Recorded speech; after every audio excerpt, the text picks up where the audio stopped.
A cash grab. Departments within the U.S. federal government are fighting for their slices of this year's budget. The problem is there's even less money to go around this time.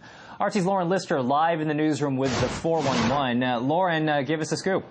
Cedric, trillions of dollars are on the line here, and today President Obama's Secretary of Defense and Secretary of the Treasury were up to the challenge of selling that budget to lawmakers on Capitol Hill. Here's a look at today's hearings.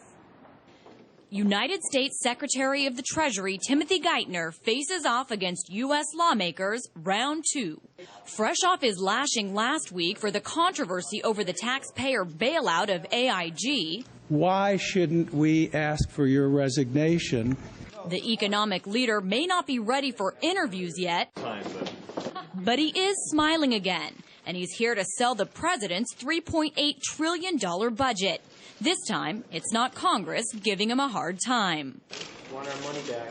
As Geithner talks about a new jobs bill and financial help for small businesses. But that's just a line that they keep feeding us. Protesters aside, he finds a kinder, gentler crowd. Appropriately, the budget focuses on job creation. I just want to start by welcoming the very constructive tone. Down the hall as the Secretary of Defense proposes a bigger budget for the military, despite a freeze on some other spending.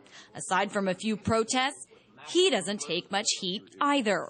I very much appreciate the efforts that you've made in terms of program reductions, which you mentioned in your opening statements. But you can meet the challenges and adapt for the future and still clean up a lot of unnecessary programs that exist in the Pentagon, and by taking a hard look at programs that don't produce a clear bottom line. Well, we certainly will continue to look at these things. Despite plenty of pomp and circumstance, a Great Recession, but Americans are hurting right now, and two wars, most of the action in these Senate hearings are not within these chambers, but right outside the doors.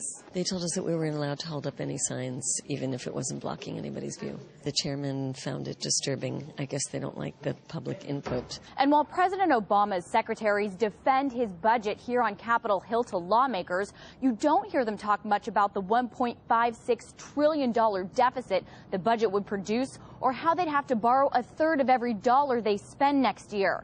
And while lawmakers say they're concerned about average Americans, the ones who showed up here today